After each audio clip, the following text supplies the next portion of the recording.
దేవుడు తుఫాను మీద ఆసీనుడై ఉన్నాడు అన్నట్లుగా చూపించుచున్న కీర్తనగా ఉంది. ఈ కీర్తన చాలా ప్రాముఖ్యమైన కీర్తన. ఎందుకంటే ఈ కీర్తన యెహోవా అనే మాట 17 సార్లు ఈ కీర్తనలో, ఈ 29వ కీర్తనలో వ్రాయబడింది. యెహోవా అనే మాట రాయాలంటే ఈ గ్రంథాన్ని రాసిన వారు, దేవుడు ఎవరినైతే ప్రేరేపించాడో వారు ఆ గ్రంథాన్ని, ఆ యెహోవా అనే మాట వచ్చినప్పుడు వారు వెళ్ళి స్నానం చేసి వారు నోరు కడుగుకొని వారు ఎంతో పరిశుద్ధంగా, ఎంతో పవిత్రంగా ఆ యెహోవా అనే మాట రాసేవారు ఆ రోజులలో. అంటే అది ఎంతో పవిత్రమైన పదము, అది ఎంతో విలువైన పదము, అది ఎంతో ఆ పదమును మనం పలికినప్పుడు ఎంతగానో జాగ్రత్తగా పలకాలి, వ్రాయాలి అని పవిత్రతతో రాసేవారు. అందుకనే 17 సార్లు ఈ కీర్తనలో యెహోవా అనే మాట ఉన్నప్పుడు ఇది ప్రథమైన కీర్తనగా లేదా ప్రాముఖ్యమైన కీర్తనగా మనం దీన్ని గుర్తెరగాలి. తర్వాత ఈ కీర్తనలో దావీదు భయాన్ని వివరిస్తూ ఉన్నాడు. భయం, తన భయపడుతున్న సందర్భాన్ని వివరించాడు. తర్వాత దేశంలో చెలరేగిన పెను ఉపద్రవం, దేశంలో చెలరేగిన పెను ఉపద్రవం గురించి రాస్తూ భక్తిహీనులతో పాటు నేను కూడా నశించిపోకూడదు అనే భయము తనను వెంటాడింది. భక్తిహీనులతో పాటు కూడా తను నశించిపోకూడదని భయం వెంటాడినప్పుడు ఈ కీర్తన రాసి ఉన్నాడు. అంతేకాదు, దేవుడు తన వారిని కాపాడుతాడు, తన వారిని రక్షిస్తాడు, తన వారికి విడుదలనిస్తాడు అని ఒక విశ్వాసాన్ని కనపరుస్తూ ఉన్నాడు దావీదు. నా దేవుడు నా బిడ్డలని, నా దేవుడు నా ప్రజలను రక్షించగలుగుతాడని ఒక విశ్వాసాన్ని కనపరుస్తూ ఉన్నాడు, నమ్మకమును కనపరుస్తూ ఉన్నాడు. అంతేకాదు, ఈ కీర్తనలో ప్రస్తుత దినములో ఉన్న ఈ ప్రళయమునకు, పెను తుఫానులకు, ఈ ఉగ్రతకు ఏ రకంగా ఉందో రానున్న రోజుల్లో కూడా మరింతగా ఉగ్రత ఎక్కువయ్యే అవకాశాలు ఉంటాయి కూడా. అటువంటి ఉగ్రతలో దావీదు వెళుతున్నప్పుడు భరించి ఆ ఉగ్రతలు జయాన్ని పొందాడు. సో మన ఎదుట ఒక ఉగ్రత ఉన్నప్పుడు, మన ఎదుట ఒక సమస్య మన ఎదుట ఉన్నప్పుడు, మాకు కష్టము మన ఎదుట ఉన్నప్పుడు తప్పనిసరిగా మన జీవితంలో మనం చేయవలసింది ఏమిటంటే ఉగ్రతను భరించేటట్లుగా దేవుడి శక్తిని మనం పొందుకోవాలి. సో దావీదు ఆ ఉగ్రతను భరించే శక్తిని పొందుకోవడానికి ప్రభు దగ్గర ఇష్టపడతా ఉన్నాడు. ఈ కీర్తన మనకి ప్రవచన రీతిగా మనం చూస్తే ఈ కీర్తనలో శక్తివంతమైన ఒక సింహాసనం కనబడతా ఉంది. ఈ కీర్తన ప్రవచన రీతిగానే చూడాలి ఈ కీర్తనను. అప్పుడు ఒక శక్తివంతమైన సింహాసనము మన కళ్ళ ముందు కనబడుతుంది. అది యేసు ప్రభు వారి సింహాసనము కనిపిస్తుంది.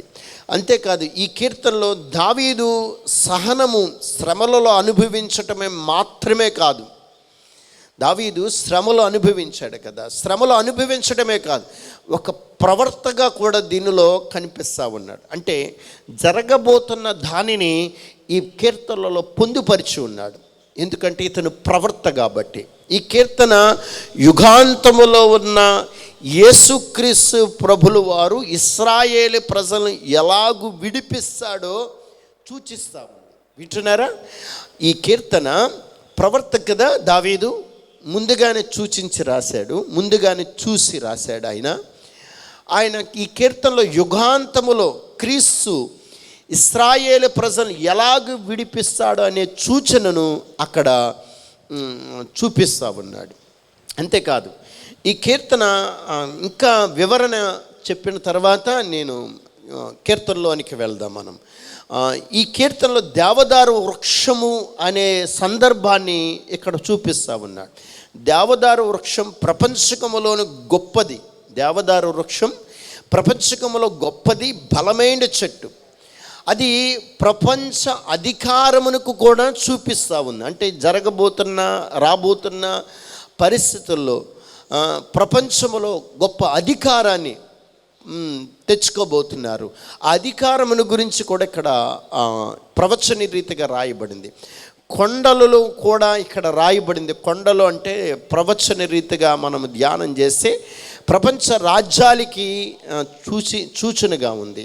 రానున్న రోజుల్లో బబులోనులో కూలిపోయే అవకాశాలు ఉంటాయి. అంటే అన్ని రాజ్యాలు కూలిపోయే అవకాశాలు ఉంటాయి. క్రీస్తు రాజ్యమే ఒక్కటే నిలబడే అవకాశాలు ఉంటాయి. తర్వాత ఈ కీర్తనను ప్రవచన రీతిగా మనం మరొక కోణంలో చూస్తే, యేసు ప్రభువారు యుగాంతము టైములో రాజుగా ఆయన ఉగ్రతను కుమ్మరించి తన శత్రువులను తుడిచిపెడతాడు. ఈ కీర్తనలో వ్రాయబడిన మాట. అలాంటి సమయంలో భయంకరమైన భూకంపాలు కలుగుతాయి, ఆకాశ శక్తులన్నీ కదిలించబడతాయి. వాటన్నిటి పైన ప్రభు మహిమ సింహాసనము, శాంతి సింహాసనము, చివరి శాంతి సింహాసనము అక్కడ నిలబడుతుంది. ఆ ఉద్దేశాన్ని సూచిస్తూ ఉంది ఈ కీర్తన. ఈ కీర్తన చివరి ఏం సూచిస్తూ ఉందంటే, ఈ కీర్తన మన జీవితాలను అన్వయించుకోగలిగితే, దావీదు తన శ్రమలను ఒక అద్దంలో చూసినట్లుగా తన ప్రకృతి ఆనందాన్ని ఆనందించడానికి ఇష్టపడలేదు, కానీ ఆ ప్రకృతి కలుగు చేసిన వాని యందు విశ్వాసం ఉంచాడు. సో ఈ కీర్తన మనకి ఏం సూచిస్తూ ఉందంటే, మన జీవితంలో ఎదురవుతున్న ప్రతి సమస్యలో, కష్టములో మనము ప్రభువు చేసే ఈ సృష్టిలో ఎలాగైతే నడిపించబడుతుందో ఆయన మీద మనం ఆధారపడి విశ్వాసం చూపించాలని ఇది మనకు చూపిస్తూ ఉంది ఈ కీర్తన. కనుక ఈ కీర్తన చాలా ప్రాముఖ్యమైనది. దీనిలో యెహోవా అనే మాట 17 సార్లు వ్రాయబడిందంటే చాలా విలువైన కీర్తనగా గుర్తించబడింది. ఈ కీర్తన రాబోతున్న పరిస్థితిని గురించి, భవిష్యత్తు గురించి తెలియపరుచున్న కీర్తన. ప్రకృతిలో ఉన్న స్థితిని చూపిస్తూ ఈ యొక్క దావీదు ప్రవర్తగా ఉండి ఈ కీర్తన రాశాడు. మంచిది. మనం 1-2 వచనాలను మనం ధ్యానం చేసుకోవడానికి ఇష్టపడదాం. ఓకేనా? 29వ కీర్తన. దైవపుత్రులారా యెహోవాకు ఆరోపించుడి, ప్రభావ మహత్యములను యెహోవాకు ఆరోపించుడి. యెహోవా నామమునకు చెందవలసిన ప్రభావమును ఆయనకు ఆరోపించుడి. ప్రతిష్టములగు ఆభరణములు ధరించుకొని ఆయన ఎదుట సాగిలపడి. ఇక్కడ చూడండి, స్టార్టింగ్లోనే పరలోకముతో ప్రారంభమైంది. పరలోకముతో ప్రారంభమైంది అంటే ఇక్కడ ఏమంటున్నాడంటే కీర్తనాకారుడు, దైవపుత్రులారా. దైవపుత్రులారా అనంటే దేవుని కుమారులారా, దేవుని దూతలారా. పరలోకముతోనే ప్రారంభమైంది. అంటే దేవుని దూతలు, దైవ కుమారులు, వారు చేసే పని ఏమిటంటే ఆయన సింహాసనమును చుట్టూ కూడా తిరుగుతూ స్తుతియాగాన్ని తెలియపరుస్తాడు. దావీదు భూమి మీదే పరలోక స్థితిని చూడగలిగాడు. ఎలా అంటారేమో, భూమి మీద ప్రత్యక్ష గుడారములో యాజకులు పరిశుద్ధమైన వస్త్రములను ధరించి ఆయనకు ఆరాధన చేస్తారు. దేవునికి యాజకులు భూమి మీద ఆరాధన చేస్తే పరలోకములో కూడా అదే ఆరాధన జరుగుతుంది. పరలోకములో అదే ఆరాధన కూడా జరుగుతూ ఉంది. సో దావీదు చూస్తున్న విధానం ఏమిటంటే, దేవా నిన్ను ఎప్పుడు స్తుతించేవారుగా, నీ నామ ప్రభావమును ఆరోపించేవారుగా, నీ మహత్యమును ఎప్పుడు నిన్ను ఘనపరిచేవారుగా మేము ఉండాలి ప్రభువా అని ప్రభు దగ్గర తన యొక్క స్తుతియాగమును అర్పిస్తూ ఉన్నాడు. పరలోకములో ఉన్న స్తుతి, భూలోకములో ఉన్న స్తుతిని చూడండి. పరలోకములో ఆయన దగ్గర దూతల ఆరాధన చేస్తుంటే, ఇక్కడ ప్రత్యక్షపు గుడారము దగ్గర యాజకులు పరిశుద్ధమైన వస్త్రములు ధరించి ఆరాధన చేస్తూ ఉన్నారు. సో ఆరాధన అనేది దేవునికి మహా ఇష్టమైనది. స్తుతి అనేది దేవునికి మహా ఇష్టమైనది. మీరు గమనించారో లేదు, భూమి మీద మన ప్రార్థన మనం బ్రతుకున్నంత వరకు చేస్తాము, ఈ భూమి ఉన్నంత వరకు కూడా చేస్తాం ప్రార్థన. తర్వాత బలులు అర్పిస్తాం భూమి ఉన్నంత వరకు. మనం ఉన్నంత వరకు కూడా అన్నిటినీ చేస్తాం, ప్రార్థనలు చేస్తాం, మందిరాలు ఉంటాయి, దేవునిని బలులు అర్పించేవారిగా ఉంటాము, లేదా కానుకలు ఇచ్చేవారిగా ఉంటాము. దేవుని కోసం ఏమైనా ఈ భూమి మీద, భూమి ఉన్నంత వరకు, మన ప్రాణం ఉన్నంత వరకు చేస్తాం మనం, ఓకేనా. కానీ స్తుతి అనేది ఈ భూమి మీద ఉంటుంది, అదే సేమ్ టైం పరలోకంలో కూడా ఉంటుంది. అది ఎన్నడూ పోయేది కాదు. ఇక పరలోకంలో విజ్ఞాపన ప్రార్థనలు ఉండవు, పరలోకంలో కానుక వేయండి అని ఉండదు, పరలోకంలో ఇక గ్రంథాలు మీరు చదవండి అని ఉండదు. పరలోకంలో ఏమిటంటే ఇంకెప్పుడు స్తుతే. ఏంటి ఆ స్తుతి? దేవుని సింహాసనము చుట్టూరు దూతలు తిరిగి ఎలాగూ స్తుతి గానము చేస్తుందో, దేవుని పిల్లలు కూడా, అనగా మనం పరలోకం వెళ్తే ఆయన పిల్లలం, భూమి మీద ఆయన పిల్లలం. పరలోకం వెళ్తే మన మహిమ ప్రభావముతో ఆయనను ఎప్పుడూ స్తుతిస్తూ ఉంటాం. సో అందుకని దైవపుత్రులారా అని సంబోధిస్తూ ఉంది. మనం దేవుని బిడ్డలమైతే మానక దేవుని స్తుతించాలి. స్తుతి ఆయనకి ఇష్టమైనది. స్తుతించడం వల్ల 147వ కీర్తనలో వాక్యం సెలవిస్తూ ఉంది, స్తుతించుట మంచిది. దావీదు స్తుతించాడు, దురాత్మల నుంచి దూరమయ్యాడు. స్తుతి అనేది ఎప్పుడు మన హృదయంలో నుంచి, మన నోటి నుంచి, మన ఇంటిలో వినబడుతూ ఉండాలి. నీవు నిజంగా దేవుని కుమారుడు, దేవుని కుమార్తె అయితే స్తుతించాలి. నీవు ఎప్పుడు, అన్ని వేళలా ప్రభువుని స్తుతించిన ప్రతిసారి పరలోకపు ఆనందాన్ని నీవు భూమి మీదనే చూడగలుగుతావు. పరలోకపు ఆనందాన్ని భూమి మీద చూడాలి అంటే తప్పనిసరిగా దైవపుత్రులైన మీరు దేవునిని స్తుతించేవారిగా మొట్టమొదటిగా మారాలి. అదే వ్యక్తం చేస్తూ ఉన్నాడు కీర్తనాకారుడు. 3వ వచనము నుండి 9వ వచనం వరకు దైవ శక్తి కోసం తెలియపరుస్తూ ఉన్నాడు. దేవుని శక్తి కోసం. ఎటువంటిది దేవుని శక్తి? అది ప్రకృతిలో ఉన్న విషయాన్ని, ప్రకృతి వెలవ తాండము చేస్తున్న పరిస్థితిని ఉద్దేశిస్తూ కీర్తనకారుడు దేవుని శక్తి ఎంత గొప్పది, ఆయన శక్తి ముందు ఏ శక్తి కూడా పని చెయ్యదు అని వ్యక్తం చేస్తామన్నాడు. చదువుదాము కొన్ని వచనాలు మనం. యెహోవా స్వరము జలముల మీద వినబడుచున్నది, మహిమగల దేవుడు ఉరుము వలె గద్దించుచున్నాడు.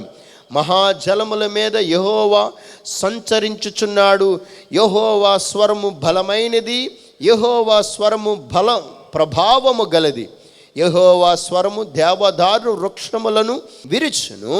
యెహోవా లెబానోను దేవదారు వృక్షములను ముక్కలుగా విరుచును. దూడవలే అవి గంతులు వేయునట్లు ఆయన చెయ్యను. 9వ వచనము వరకు కూడా దేవుని శక్తిని వివరిస్తూ ఉంది. దేవుని శక్తిని ఇక్కడ ఉన్నది మీరు గమనిస్తే, దేవుని శక్తి ఉరుముల ద్వారా బయలుపరచబడుతూ ఉంది. దేవుని శక్తి ఉరుముల ద్వారా బయలుపరుస్తూ ఉంది. మనం ఆత్మీకమైన స్థితిలో ఈ యొక్క మాటలు మనం గమనిస్తే, దేవుడు మనుషులతో వ్యవహరించే పద్ధతిని దేవుడు ఇక్కడ వివరిస్తూ ఉన్నాడు. మొదటిది ఏమిటంటే, సముద్రముల మీద కంటే లోకస్సుల మీద ఆయన వ్యవహరించుచున్న తీరును బయలుపరుస్తూ ఉన్నాడు. యెహోవా స్వరమును జలముల మీద వినబడుచున్నది అని అంటే, జలములు అని అంటే మారు మనసు పొందని ప్రజలను సూచిస్తూ ఉంది. ఈ విషయాన్ని మారు మనసు పొందని ప్రజలను సూచిస్తూ ఉంది. అందుకనే ప్రకటన గ్రంథంలో బబులోనులో ఉన్న మహాజలముల మీద కూర్చునే విధానమును గురించి ప్రకటన గ్రంథములో రాసి ఉంచాడు. ఏమని రాసి ఉంచాడో తెలుసండి? ఈ వచనానికి దానికి సింక్ అవుతుంది. చూడండి, ప్రకటన 17వ అధ్యాయము 15వ వచనంలో, నువ్వు చూసిన జలములను, ప్రజలను, జన సమూహములను, జనములను, ఆయా భాషలు మాట్లాడు వారిని సూచించును. జలములు దేనిని సూచిస్తూ ఉందట? మనుషులను ఆయా భాషలు మాట్లాడే వారిని సూచిస్తూ ఉంది. అంటే జలములను ద్వారా ప్రజలను సూచిస్తూ ఉన్నాడంటే ప్రజలు మారు మనసు పొందాలి అని. ఈ కడవరి దినాల్లో ప్రతి ఒక్కరూ మారు మనసు పొందవలసిందే. పొందలేకపోతే దేవుడి కనుదృష్టి ఉండదు. పొందలేకపోతే వారి జీవితము దేవునికి దూరమైపోయి చివరికి వారు ఎంత భక్తి చేసినా వారి జీవితంలో ఫలితమును పొందలేని వ్యక్తులుగా ఉంటారు. వింటున్నారా? ఒకవేళ బాప్తిస్మము పొందకపోతే మారు మనసు పొంది బాప్తిస్మము పొందండి. బాప్తిస్మము పొంది కూడా మారు మనసు లేకపోతే మారు మనసు అనుభవంలోనికి రండి. ఎందుకంటే ప్రభువారు త్వరగా రాబోతున్నాడు. ఆయన హెచ్చరిస్తున్నాడు, లోకస్తులను హెచ్చరిస్తూ ఉన్నాడు, సృష్టి ద్వారా హెచ్చరిస్తూ ఉన్నాడు, వైరస్ ద్వారా హెచ్చరిస్తూ ఉన్నాడు, మనుషుల ద్వారా హెచ్చరిస్తూ ఉన్నాడు. మన ప్రాణము అల్పమైనది అని మనము గ్రహించాలి. మారు మనసు అనుభవంలోనికి మనము రావాలి. యెహోవా ఆయన మారు మనసు లేని వారితో మాట్లాడుచున్న మాట ఏమిటంటే, మీరు ఇప్పటికైనా ఇదిగో నా కుమారుడు ఉన్నాడు కదా, ఆయన రక్తము ద్వారా నువ్వు కడగబడండి అని ఆయన అవకాశం ఇస్తున్నాడు. ఆయన ఎంత గొప్ప దేవుడు అంటే ఇంకా లోబడని ప్రజల వైపు దినమెల్లా చేతులు చాపుతున్నాడు. ఈరోజు క్రైస్తవుల్లో కూడా చాలామంది జీవితాలలో మారు మనసు లేని వారు మనకు కనిపించటం లేదా? వేషధారణ భక్తి చేసిన వారు మనకు కనిపించటం లేదా? మనము దేవుడి దగ్గర ఒక రకంగా, లోకములో ఒక రకమైన స్థితిని మనము చూపించటం లేదా? మనం దేవుడితో సహవాసాన్ని మీరి లోకముతో సహవాసాన్ని కలిగి ఉండి వేషధారణ భక్తి చేయటం కనబడటం లేదా? అందుకని దేవుడు అంటున్నాడు, మీరు మారు మనసు పొందండి. జలముల మీద వినబడుచున్నది అని అంటే మారు మనసు పొందమని ప్రజలకు సూచిస్తూ ఉన్నాడు పరిశుద్ధాత్మదేవుడు. దావీదు ప్రవచన రీతిగా ప్రవర్త గనుక ముందుగానే ఆయన హెచ్చరిస్తూ ఉన్నాడు. మనము ఆ హెచ్చరిక మనం లోబడే వారిగా ఉండాలి. ఇది 3-4 వచనాలలో ఉన్న మాట, 5-6 వచనాలలో ఉన్న మాట. దేవుని ఎరిగిన వారిని అస్తమాట్లు వచ్చి ఆయన మాట్లాడు. వారు మోకాలు వంచడానికి ఆయన స్వరాన్ని పెంచుతాడు. సో ఈ లెబానోను, ఈ హెర్మోను పర్వతము, ఈ 2 పర్వతాలు కూడా అతి విలువైన పర్వతాలు. ఎందుకంటే బైబిల్ గ్రంథములు ఇది గొప్ప ప్రసిద్ధికెక్కిన పర్వతాలుగా ఉన్న ఈ హెర్మోను పర్వతము దగ్గరే బైబిల్ పండితులు ఏమంటున్నారంటే అక్కడే యేసు ప్రభువారు రూపాంతరం అయ్యాడు అని వారు తెలియపరుస్తూ ఉన్నాడు. ఈ హెర్మోను పర్వతము, ఈ యొక్క లెబానోను ఈ పర్వతము, ఇవి చాలా చల్లగా ఉన్న పర్వతము, ఎత్తైన పర్వతాలు ఇవి, ఈ మంచుతో నిండిన శిఖరాలు ఇవి. ఇప్పుడు ఎందుకు ఆ పర్వతాల గురించి దావీదు అక్కడ రాసి ఉంచాడంటే, ఆత్మీకంగా మనం ఆలోచన చేస్తే ఇశ్రాయేలు ప్రజలని, నన్ను నమ్మిన బిడ్డలను, నా బిడ్డలను, నన్ను ఎరిగిన బిడ్డలను పర్వత శ్రేణుల వలె నేను వారిని ఉన్నతమైన శిఖరం మీద ఆత్మీయ స్థితిలో నేను ఎదిగేటట్లుగా చేస్తానంటున్నాడు దేవుడు. వింటున్నారా? మన జీవితము దేవుడు మనకిచ్చిన ఆయుష్ కాలంలో ఆయన ఏమంటున్నాడంటే, నేను పర్వత శ్రేణి మీద ఉన్నతమైన శిఖరము ఎలాగైతే ఉందో మీ ఆత్మీయ జీవితంలో కూడా నేను అలాగూ చేస్తానని అంటున్నాడు. కానీ మనం ఏం చేయాలంటే మారు మనసు అనుభవంలోనికి రావాలి. మొదట చెప్పాం కదా, మనం 3-4 వచనాల్లో చూస్తే మారు మనసు అనుభవం, మారు మనసు జీవితం మనకు కావాలి. సో మనం ఎప్పుడు మారు మనసు పొంది ప్రభు పాదాల దగ్గరికి వెళ్తామో ఆత్మీయ స్థితిలో ఎదుగుదల మనకు కలుగుతుంది. ప్రతి విశ్వాసి లేదా ప్రతి భక్తుడు జ్ఞాపకం చేసుకోవాల్సింది ఏమిటంటే, మీ శరీర గ్రోత్ కన్నా ఆత్మీకమైన గ్రోత్ నాకు కావాలని ఆశపడిన వారు తప్పనిసరిగా ధన్యులు అయిపోతారు. ఎందుకంటారేమో, ఈ శారీరకమైన పరిస్థితులు మనకు కొద్ది కాలమే, శాశ్వతమైనవి కాదు. కానీ ఆధ్యాత్మికమైన స్థితి మనల్ని ఎక్కడికి తీసుకుని వెళ్తుందంటే ఆ ఉన్నతమైన శిఖరానికి తీసుకుని వెళ్తుంది. కనుక ఆత్మీకమైన స్థితిలో నిర్లక్ష్య స్వభావాన్ని ఈ కడవరి కాలంలో మనకు ఉండకూడదు. ఎందుకంటే ఈ కడవరి కాలం అతి వేగంగా రోజులు జరిగిపోతాయి, చాలా వేగంగా రోజులు జరుగుతాయి ఈ కడవరి కాలం. రెండవది, అతి వేగముగా మరణ సంఖ్యలు ఎక్కువైపోతాయి.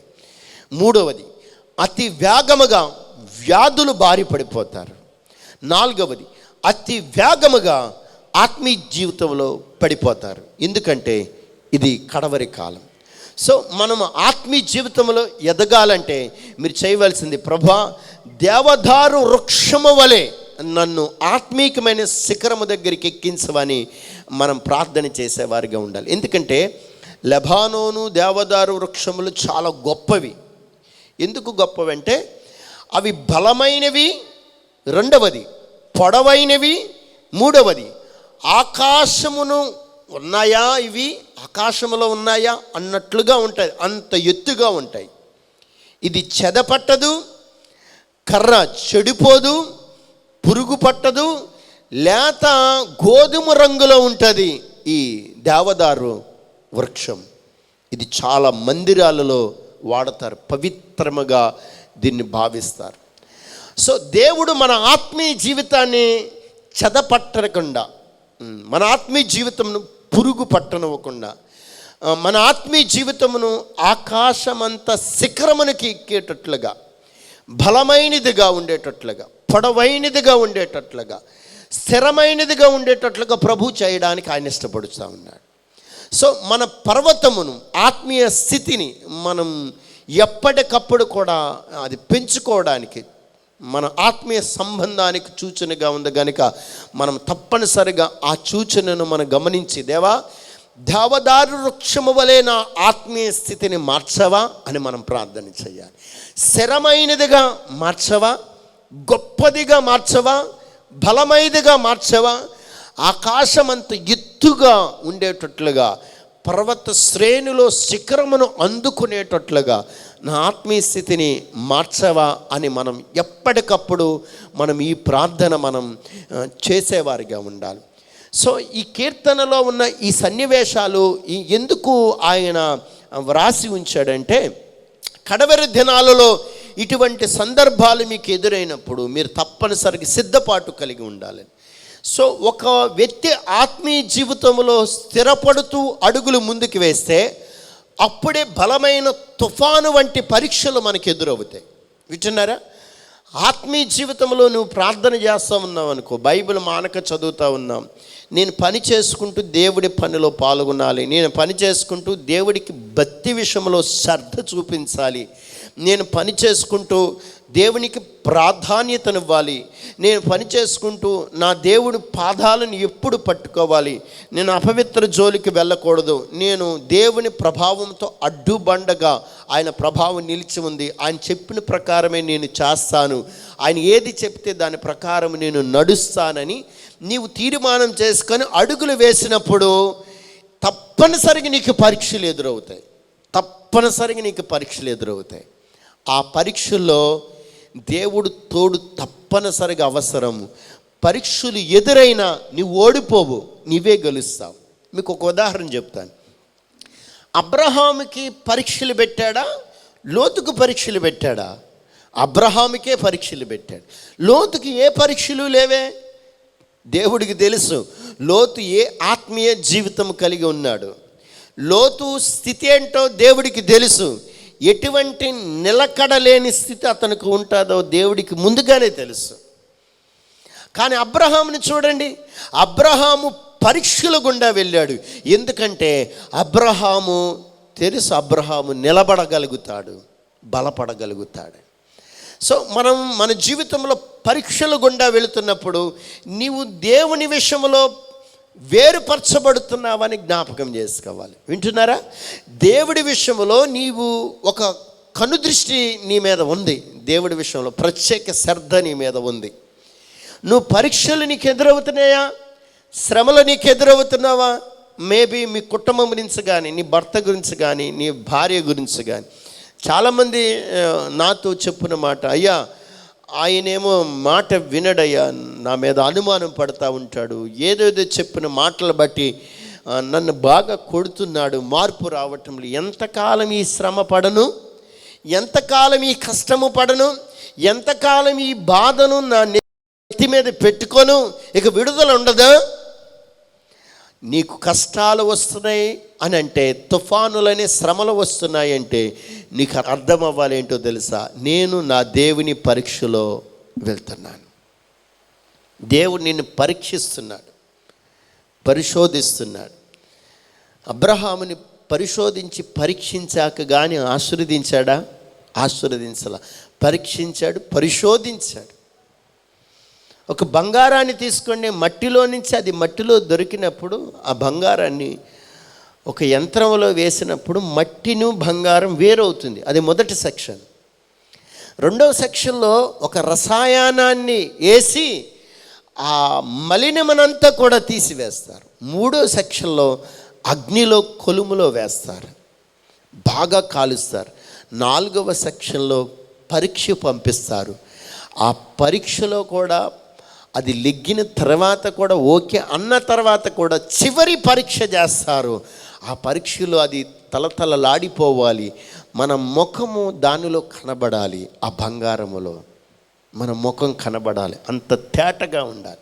చిన్న మలినము కూడా ఉండకూడదు. చూడండి, వేరుపరచబడటం, సుత్తి దెబ్బలు పడటం, అగ్నిలో కాల్చబడటం, పరీక్షల గుండా వెళ్ళటం, అప్పుడే ఆ బంగారానికి మహా గొప్ప విలువ వస్తుంది. సో దేవుడి దృష్టిలో మనం దేవుని పుత్రులము కదా. మొదట మనం ధ్యానం చేసుకున్నాం, దేవుని పుత్రులము కదా, దేవుని పిల్లలము కదా.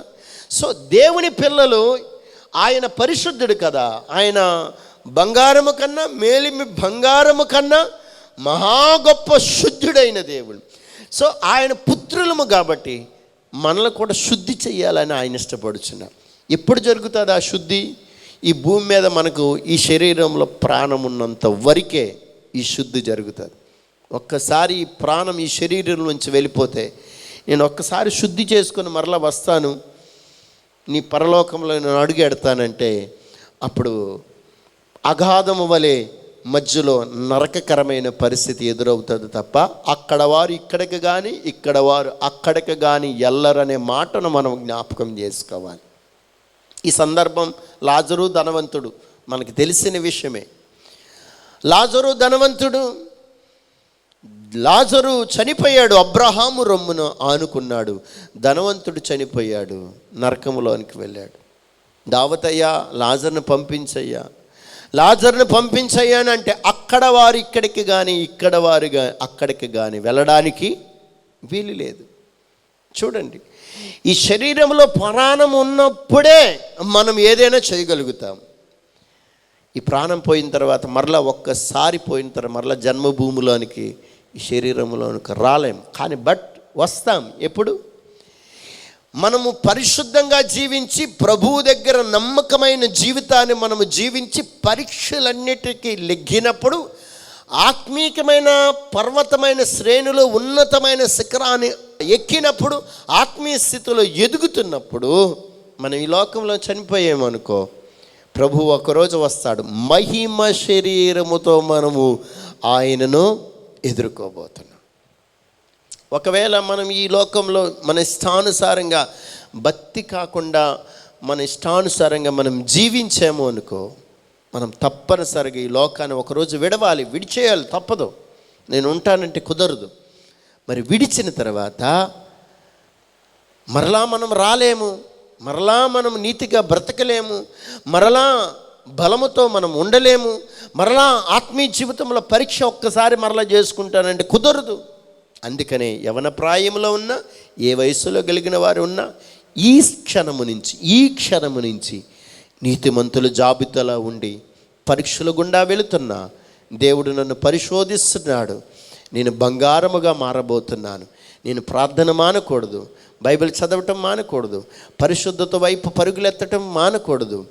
నన్ను దేవుడు ఉన్నతమైన శిఖరానికి, ఈ యొక్క దేవదారు వృక్షము వలె, లెబానోను వృక్షము వలె దేవుడు నన్ను చేయబోతున్నాడు. నేను గొప్పవాడిని అవ్వబోతున్నాను, గొప్పదానిని అవ్వబోతున్నానని నీవు అలాగూ విశ్వాసంతో అడుగులు ముందుకు వేయగలిగితే తప్పనిసరిగా దేవుడు నిన్ను బలపరచబోతున్నాడు. ఆమేన్. 7వ వచనం, 8వ వచనం, మనం 9వ వచనం చదువుకోబోతున్నాం. యెహోవా స్వరము అగ్ని జ్వాలలను ప్రజ్వలింపచేయుచున్నది. యెహోవా స్వరము అరణ్యమును, యెహోవా కాదేశు అరణ్యమును కదిలించుచున్నది. యెహోవా స్వరము లేళ్లను ఈన చేయును. సందర్భము దేనిని సూచిస్తూ ఉందంటే ఎడారి వంటి జీవితమును, శరీర సంబంధులతో ఉన్న వ్యవహారమును చూపిస్తూ ఉంది. శరీర సంబంధమైన వ్యక్తులు, శరీర ఆలోచన కలిగిన వ్యక్తులు, ఆత్మానుసారంగా నడవలేని వారు, ఆత్మానుసారమైన స్థితిలో లేని వారు ఆయన స్వరం వినబడుతూ ఉంది. నా స్వరము అగ్ని వంటి స్వరముగా ఒకరోజు ప్రజ్వలింపబడబోతుందని ప్రమాద సూచికకరమైన హెచ్చరికను దేవుడు తెలియపరుస్తామని. ఎప్పుడు ఇది జరుగుతుందంటే ఆయన రాబోతున్నాడు. ఆయన వచ్చే సమయంలో ఇటువంటి విడవబడిన వారికి భయంకరమైన శ్రమ రాబోతుంది. అరణ్యములో కేకలు వేయబడినప్పుడు ఆ స్వరాన్ని ఇప్పుడే మనము వినిపించుకోవాలి. ఆయన ఆత్మ సంబంధమైన మనుషులతో మాట్లాడినప్పుడు దానికంటే అత్యవసరముగా పదే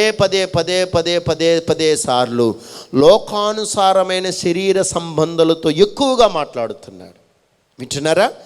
ఆత్మ సంబంధమైన మనుషులతో మాట్లాడే దానికన్నా లోకములో ఉన్న వారి విషయములో పదే సార్లు లోక సంబంధమైన విషయాలతో ఉన్న వారి కోసం పదే సార్లు శరీర సంబంధమైన వారితో పదే సార్లు దేవుడు మాట్లాడుతున్నాడు. ఆయన కేక వినబడుతూ ఉంది. అగ్నిజ్వాలలు ప్రజ్వలింప చేయబడటం అంటే ప్రమాద సూచికను హెచ్చరించబడతా ఉంది. చూడండి, వాతావరణ పరిస్థితులు బాగోలేనప్పుడు సముద్రములో ఉన్న వేటగాళ్ళు లోనికి వెళ్ళకూడదు సముద్రములోనికి అని మొదట సూచిక, ప్రమాద సూచిక హెచ్చరికను విడుదల చేస్తారు. రెండవ ప్రమాద సూచిక హెచ్చరికను విడుదల చేస్తారు. సో మన ప్రాంతంలో విపత్తి వచ్చినప్పుడు ప్రమాద సూచికను హెచ్చరికను విడుదల చేస్తారు. సో దేవుడు కూడా హెచ్చరికను విడుదల చేస్తున్నాడు. మరి బాబు మీరు మారండ్రా, మారు మనసు పొందండి. ఇప్పుడు కృపాయుగము కదా, నా కుమారుడు రక్తము ఇంకా వెయిటింగ్లో ఉంది. ఆయన రక్తము ద్వారా కడగబడండి. డైరెక్టర్గా నా దగ్గరకు వస్తారు. మీరు నా ప్రభావాన్ని మీరు పొందుకోగలుగుతారు. లేదు అలాగూ జరగదు, మేము అలాగా చెయ్యము, మా జీవితం మా ఇష్టం అన్నారా, అగ్నిజ్వాలలు ప్రజ్వలింప చేయబడినట్లుగా ఒకరోజు మీరు ఉగ్రతలోనికి వెళ్ళిపోతారని శరీర సంబంధులతో మాట్లాడుతున్నారు. మీరు శరీర సంబంధులు కాకపోతే మంచిది. ఒకవేళ శరీర సంబంధులైతే ఈ ప్రమాద హెచ్చరికను మీరు స్వీకరించి దీనిని లోబడిన జీవితం కలిగి ఉండి, ప్రభా ఆ హెచ్చరికకు మేము జాగ్రత్త పడతామని మీ ఆత్మీయ జీవితాన్ని మీరే కాపాడుకోవాలి. ఎవరి జీవితం వారిదే, ఎవరి ఆత్మీయ జీవితం వారే కాపాడుకోవాలి. మీ మనసును నేను కట్టలేను, నా మనసును మీరు కట్టలేరు. పదే సార్లు తల్లిగారు మాట్లాడుచున్న మాట, ఎవరి మనసు వారే కట్టుకోవాలి. మీ మనసు నేనెట్లా కట్టగలుగుతాను? నేను కట్టలేను. నా మనసును మీరు ఎలా కట్టగలుగుతారు? కట్టలేరు. కానీ మీ మనసును కట్టేవాడు పరిశుద్ధాత్మ దేవుడు ఉన్నాడు. మీరు నిలబడితే దేవుడు తప్పనిసరికి మీ మనస్సును కట్టి మిమ్మల్ని నడిపించగలుగుతాడు. వింటున్నారా? దేవుడి దగ్గర మనం హెచ్చరికకు లోబడే వ్యక్తులుగా ఉండాలి. ఆయన రాబోతున్నాడు. ఈ కడవరి కాలంలో ఆ ప్రమాద హెచ్చరిక మనం లోబడిన వారిగా మనం ఉందాం. యెహోవా నిత్యము రాజుగా ఆసీనుడై ఉన్నాడు. యెహోవా తన ప్రజలకు బలమును అనుగ్రహించును. యెహోవా తన ప్రజలకు సమాధానము కలుగు చేసి వారిని ఆశీర్వదించును. ఇక్కడ ఏమి సూచిస్తూ ఉందంటే ఈ 2 వచనాలు దేవుని సర్వ శక్తిని, సర్వ అధికారమును సూచిస్తూ ఉంది. అంతేకాదు, ఈయన నిజమైన రాజు అండి. ఈయన నిజమైన రాజు, అధికారమున్న రాజు. ఆయన ఒకరోజు ఆసీనుడై ఉంటాడు. ఆయన యెహోవా ప్రళయ జలముల మీద ఆసీనుడై ఉంటాడు. ఆయన ఉన్నతమైన సింహాసనము ఈ శూన్యములో వేలాడుతూ ఉంటుంది. ఆ శూన్యములో అదే చిట్ట చివరి తీర్పు. ఆ తీర్పులో వ్యతిరేకంగా, దేవుడికి వ్యతిరేకంగా ఉన్న ప్రతి ఒక్కరిని ఆ దూత వీడ్చుకొని నరకంలోనికి తీసుకుని వెళ్ళిపోతుంది. ఆ ఉన్నతమైన సింహాసనం, నిజమైన రాజు తీర్పు తీర్చబోతా ఉన్నాడు. నిత్యమైన రాజు దాని మీద ఆసీనుడై ఉండబోతున్నాడు. అధికారము కలిగిన రాజు దాని మీద ఆసీనుడై ఉండబోతున్నాడు. బలము కలిగిన రాజు దాని మీద ఆసీనుడై ఉండబోతున్నాడు. నీతిమంతుల కంట చివరి వచనములో ఉంది, యథార్థమంతులకు, తన ప్రజలకు, దైవపుత్రులకు, దేవుని బిడ్డలకు, దేవుడును మార్గములో నడిచిన తన బిడ్డలందరికీ కూడా సమాధానాన్ని దేవుడు ఆయన కలుగు చేయబోతున్నాడు. హల్లెలూయా. ఆయన సమాధానం మనకు కావాలి, ఆయన సమృద్ధి మనకు కావాలి. ఆయన రాజుగా సింహాసనం మీద ఆయన కూర్చొని మనల్ని ఏలుతూ ఉంటాడు. ఒకరోజు అది 1000 ఏండ్ల పరిపాలనలో జరుగుతుంది. మొదట ఎత్తబడుతుంది కనురెప్పపాటులో. పరిశుద్ధమైన ప్రజానికమంతా కూడా, దైవపుత్రులందరూ కూడా మధ్యాకాశములోనికి కనురెప్పపాటులో మహిమ శరీరము ధరించుకొని అక్కడికి వెళ్ళిపోతారు. అది 7 సంవత్సరాలు అక్కడ విందు, బహుమతుల కూటమి అని అంటారు. విందు జరుగుతుంది, బహుమతుల కూటము. ఎవరు ఏ రకంగా భూమి మీద దేవుని కొరకు హతసాక్షులైపోయారు, ఎవరు దేవుని కోసం మంచి చేశారు, పవిత్రంగా పరిశుద్ధంగా ఎవరు ఎంతమందిని ప్రభు యొద్దకు నడిపించారు, వారందరికీ బహుమతులు వస్తాయి. దానిని బహుమతుల కూటమి అని అంటారు. అక్కడ మెప్పు కలుగుతుంది. ప్రకటన గ్రంథంలో చూస్తే మెప్పు కలుగుతుంది. మెప్పు అంటే నిన్ను పేరు పెట్టి పిలిచి కోట్ల మంది దూతల దగ్గర మరియు నీతిమంతుల వారి దగ్గర పేరు పెట్టి పిలిచి నిన్ను మెచ్చుకుంటాడు. మెప్పు కలుగుతుంది. అక్కడ మెప్పు కలిగిన సభది, స్తుతించే సభది. 7 సంవత్సరాలు ఉంటుంది ఆ విందు, ఆ బహుమతుల కూటమి. 7 సంవత్సరాలు ఈ విడవబడతారు. నీతిమంతులు లేనివారు, భక్తిహీనులు భూమి మీద విడవబడతారు. విడవబడిన వారికి 7 సంవత్సరాలు క్రూర మృగమైన సాతానుతో, అనగా అబద్ధ ప్రవర్త, క్రూర మృగము, అబద్ధ క్రీస్తు ఏలుతాడు 7 సంవత్సరాలు. 3.5 సంవత్సరాలు మంచిగా ఏలుతాడు, 3.5 సంవత్సరాలు కఠినముగా వేలుతాడు. ఎక్కడి నుంచి ఏలుతాడంటే యెరూషలేమును రాజధానిగా పెట్టుకొని అక్కడ నుంచి ప్రపంచ దేశాలను ఆయన ఏలుతాడు. ప్రపంచ దేశాలని ఏలిన తర్వాత శాంతి పరిపాలన జరుగుతుంది. శాంతి పరిపాలన అయిన ఆ జరుగుతున్న ఆ సమయంలోనే మరలా యుద్ధం జరుగుతుంది. అది హర్మయోగ యుద్ధము అంటారు. ఆ యుద్ధము జరిగిన తర్వాత సాతాను అనుచరులు మరియు క్రూర మృగముగా ఉన్న అబద్ధ క్రీస్తు యుద్ధము జరిగినప్పుడు శాశ్వతముగా పాతాళములోనికి, నరకములోనికి నెట్టివేయబడతాడు. తర్వాత 1000 ఏండ్ల పరిపాలన జరుగుతుంది. ఆ పరిపాలనలో నెమ్మది కలుగుతుంది, ఆ పరిపాలనలో శాంతి కలుగుతుంది, ఆ పరిపాలన సమృద్ధి కలుగుతుంది. ఏదెను తోటలో మొదటి, అనగా పాపము చెయ్యకముందు, అవ్వాదాము పాపము చెయ్యకముందు ఏ ప్రశాంతత, ఏ సంతోషము, ఏ ప్రేమ ఉందో, యాజ్ ఇట్ ఈజ్గా 1000 ఏండ్ల పరిపాలన అటువంటి సంతోషాన్ని దేవుడు ఇవ్వగలుగుతాడు. ఆత్మలో అక్కడ కనబడాలి. 1000 ఏండ్ల పరిపాలన అయిన తర్వాత నూతన సృష్టి, నూతన భూమి, నూతన ఆకాశము దేవుడు మరలా ఆయన కలుగు చేయగలుగుతాడు. మనం ఎప్పుడు యుగములు ఆయన సింహాసనము చుట్టూరు స్తుతి యాగము చేసేవారుగా మనం మారగలుగుతాము. అది సాధ్యమవుతుంది. ఎప్పుడనంటే నీకు ఇచ్చిన ఈ ఆయుష్కాలంలో దేవుని పుత్రులుగా మీరు మారిపోవాలి.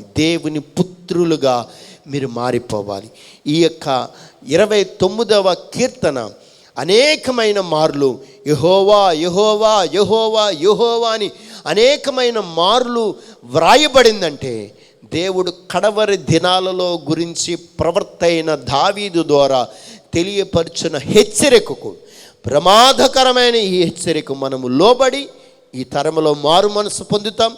దేవునికి రాజ్యానికి మనం సిద్ధముగా ఉండడానికి ఇష్టపడదాం. అట్టి కృప ప్రభువారు మనకందరికీ ఆయన కలుగు చేసి నడిపించి బలపరిచి కృపతో ఆయన మనల్ని జ్ఞాపకము చేసుకొనుగాక. ఆమేన్. మన పరమ తండ్రి అయిన దేవుని ప్రేమయు, మన కోసం రక్తమును కార్చిన యేసుక్రీస్తు వారి కృపయు, మనకు తోడుగా ఉండి మనల్ని నడిపించుచున్న పరిశుద్ధాత్మ దేవుని త్రియేక దేవుని సహవాసము, సమాధానము, సంతోషము, ప్రేమ, నమ్మకము, ఆయన రాకడ పర్యంతరము ఆయన ప్రభావ శక్తితో మనమందరము నింపబడుదుము గాక. ఆమేన్.